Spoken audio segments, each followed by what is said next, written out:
Hi, Julia, and welcome to Culture Matters. Thank you for having me here.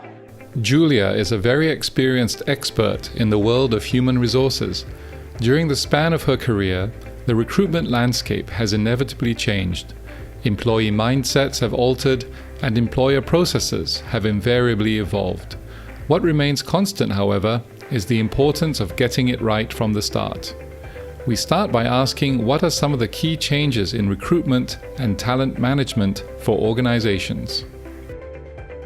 The new workforce, they need to be engaged all the time. They need to communicate. So it's a very big challenge as an organization, especially HR, that you've got to always think of new things to attract them, to make them feel that, wow, this is the in organization to be in. Also, it's the changing environment where people tend to job hop a bit more now. They will work 1-2 years and they will think that time I have learned everything, I want to move on. I'm good enough to be a manager. They want quick career advancement. To them is I come in 1 year, I learn, and I implement whatever I want to do, and I will have some success story and I'm ready to move on. And the other one is, of course, I see it that for the manufacturing group, there will be a shortage of skilled workers because people do not want to work in this environment anymore. They want to be in the service industry. And in fact, in many families, they will want you to work in service or sales environment rather than to be a factory blue-collar person.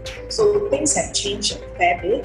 And of course, technology is also another change of environment that we find it as HR, as an organization, difficult to also retain staff, because the moment they're unhappy with you, they go back home, they start looking for a job, and it's just a click of a button. And when you submit your resume, it's very easy, just one time. And there will be many employers that actually can go in and read your resume. So that's where we find it a big challenge.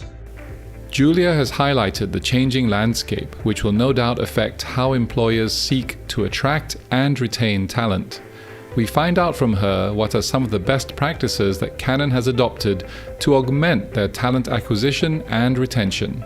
I will share what we have in Canon. Basically, it will not be just my initiative, it will be a collective initiative, sometimes from the other divisions, sometimes from corporate offices. One of the important thing is we make sure we get the right person for the right job, the start of the whole chain on talent acquisition. What we have is we have a very comprehensive selection process where we actually have personality profiling, which can be a little bit more controversial. Some people say you don't put people in a box what they are. I felt that it has been working well for us. And also we do have aptitude tests. So whether you are at a certain level, language tests, whether you can actually read and write proper English. And then we also have a lot of engagements, like in Canon, we have got a very unique, we call it Red Passion Monday. So every Monday, everyone has to wear something red. And the other very unique thing is every Monday and Friday, we take turns to walk around the office to say good morning. We call it the morning thing. So like for the management team, every once a month on Monday, we have to go around to all the floors and say good morning to everybody.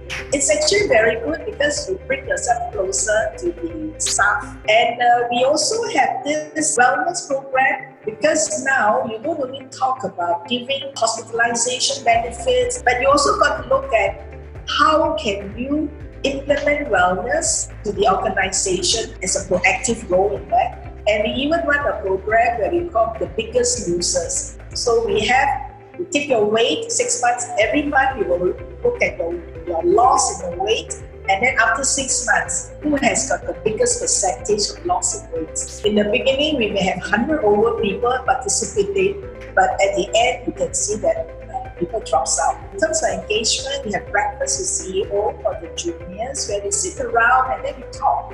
Anything that they feel that they want to highlight. And of course, we also have birthday celebration every quarter. And then we will give people a KFC voucher. Or the last, we had a touch and go card, what we think that would be interesting for the staff. One very interesting thing that we do is related to talent management or acquisition is we have what you call this rolling stone. The moment you're on a job, the same job for 5 years, we will try to move you to something else, a different role. And also for leaders, we also have dedicated coach for individual new leaders so that to help them along. So we always believe in our philosophy, we call it Kyosei, where the meaning is you live and work together for the common good. The other one that we have also sustaining the environment like wildlife. And these are some things that young people want to look at. What have this organization done for the community? Julia has shown us that it really boils down to consistent work in aligning the culture and being intentional about developing the people in addition to the various initiatives. Canon is always looking to recruit the right person for the right job. It will be interesting to also take a glimpse at how Canon has evolved and is responding to the future of work. The IT function becomes more important. Also, it becomes more an informational organization, meaning we use a lot of voice and data communication. As I can see that more likely, regional role may not be based at the regional office now, because there are times where you cannot move because of family commitment. But now you can actually perform a regional role, but yet you are in the regional office. So I see this will become. And with the COVID-19, it suddenly pushed everybody to go into telecommuting. It's a no choice thing. Everybody has to do it, and people has tasted this. When you ask them to come back to work, the question is, I can work from home. Why do you want me in the office? So I find that telecommuting will be as a result of this COVID-19.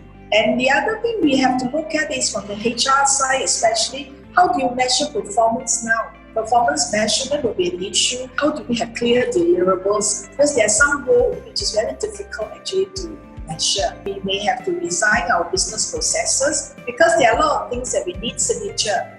So could we then allow just an e-signature or just an email saying that, okay, proceed, I approve? So business processes also has to be redesigned. Companies will have to be more flexible in the arrangement in the different work style. You don't need to have a perfect work from home environment, but they could have things like certain days, certain people have to come in.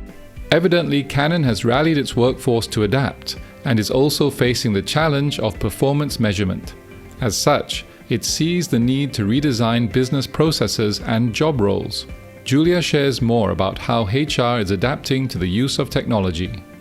With this, we have got a lot of virtual interviews, virtual meetings using our local network system. We call it the link. So we are using all this. And also we have instant access to information. We can track and analyze performance very much easier and with much speed. And I will see that it should improve efficiency and productivity. And also you can call each other so easily, you communicate, you actually increase collaboration. It's just a phone call away. What do you look for first when it comes to hiring? Skill set or mindset? Now, the basic skill must always be there to perform the role. After you have assessed the basic skill, the mindset is more important because you establish a set of attitudes that shapes the thoughts of that person. And then you've got to see the culture of the organization. Like in Canon Marketing Malaysia here, we emphasize a lot on fairness, honesty, and ethical manner in the way we conduct our business. So we have to be very sure that the candidate think like what we think, because if not, there will be a misculture fit. Like in Canon, we have got what you call Sanji spirit, where you talk about self-motivation, how initiative you are, how proactive you are. We also talk about self-management, how you conduct yourself, and you are responsible for your actions. And then the last one is self-awareness, where how you understand the situation you find yourself in and your role in that situation. So we strongly believe in what you call the Sanji spirit. So we have to make sure that person has this mindset, the same mindset that we expect of others. Finally, we find out how Julia stays motivated in her journey as a HR practitioner. When you recruit someone, you have to provide a platform for them to grow. By having constant communication, you will know that where are the gaps that how uncomfortable or how comfortable they are with the new environment. The other part on retention, especially as HR, you've got to be very genuine, you've got to be transparent, and above all, you have to be very fair to everyone. There will be situations where people may not agree with what you say, what you do, but at the end, all are treated the same, and people will respect you for that. The last one will be, do not feel betrayed when your staff leaves you, because a quadrant of being a colleague, they have moved on to be your friend. And when they grow in their career in another organization, you have lost a good staff, but you have gained a good friend. That's a very nice philosophy. I never really thought of it that way, that once a colleague or employee leaves, that they're actually a friend and they move on, and you, being a friend of yours, you wish them well and hope they're successful and you stay in touch, right? Talent development starts with recruitment, and Julia has reinforced that through her work at Canon, where she not only endeavours to recruit the right person for the right job, but also continues to have an ongoing professional relationship with them as people beyond the organisation. I really appreciate you sharing your insights. There's such a lot of wisdom and expertise that you can share, and it was really good to have you on Culture Matters today. Thank you.